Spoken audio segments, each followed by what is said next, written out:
how often should I prepare a cash flow statement, and how often should I be looking at my cash flow balances, right? Well, here's the answer. Best practice is monthly, right? So it means every month you balance your affairs by going through your position and you look at your numbers, and you could balance your cash flow statement to see what is happening at the end of the month that just happened in the previous month. But I know that could be a bit tedious. I could already hear business owners saying, well, I don't have time. Who have time to sit down and go through that? Well, this is why you have accountants, guys. This is why you have people like me in your business, right? So we can't really before you get to best practice, quarterly is a good place to start. Quarterly is a good place to start, where every quarter you could sit down and look at the affairs of the last quarter and balance your cash flow to see what occurred.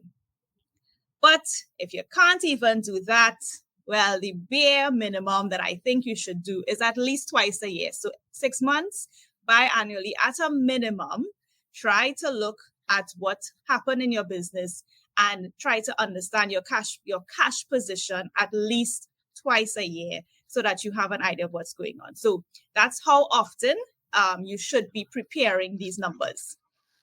All right. So, well, we always try to go for best practice, right?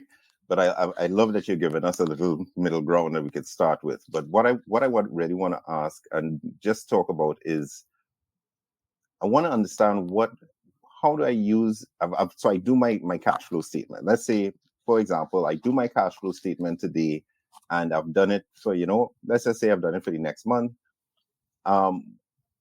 When you say tracking it, and so, am I looking into my accounting platform? Do I just monitor what was projected versus what I'm really seeing? Is that where I leverage that digital, that it's not me going to a spreadsheet? We're not telling anybody to prepare a spreadsheet. It's, once it's set up, then I can actually, over the course of the month that I've planned for, be following to see, or is it more important to see at the end of the month whether I was in line or not?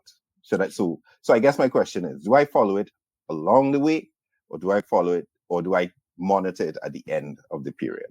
So it's a monitoring situation, but you're monitoring based on what you projected and to start with. You want to understand, how are you performing the way that you thought, right? So this underscores the whole thing of benchmarking yourself, right? What is it that you wanted to achieve, or what is it that you're trying to achieve, which, we love to talk about on our show. But what you're looking for is, did I meet what I said I was going to meet? Or if I did, or if I didn't have a target, what happened in the period that caused this result? So I'm reviewing my records, and I realize, oh wait, I don't have enough cash, or my cash balance is at $1,000. And I thought, based on what I knew my business to be, I had a really good month, right? And this is the thing, business owners, you all have the numbers, but it's in your head.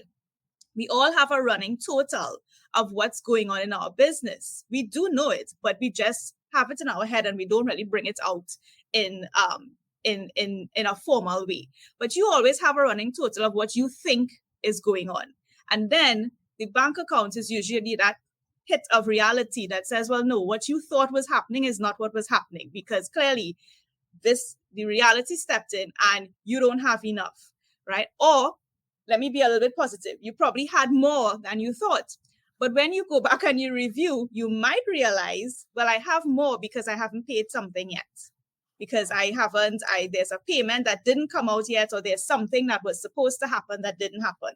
So that's what I'm saying. It's important to compare yourself to what you have in your mind as your benchmark or as your position, as well as, comparing to see, well, did I exceed my expectations, or is there something that I did not consider? And especially, you want to do these things, especially if your business is seasonal, if you have peaks and lows, you want to do this, how often, because we're talking about how often, right? You want to do this as often as possible if your business is seasonal, because remember, when the low time comes, there isn't going to be much money coming in. And you want to make sure that you have prepared yourself well for that low period. So when it is high, definitely be in there making sure that things are happening the way they're supposed to be happening.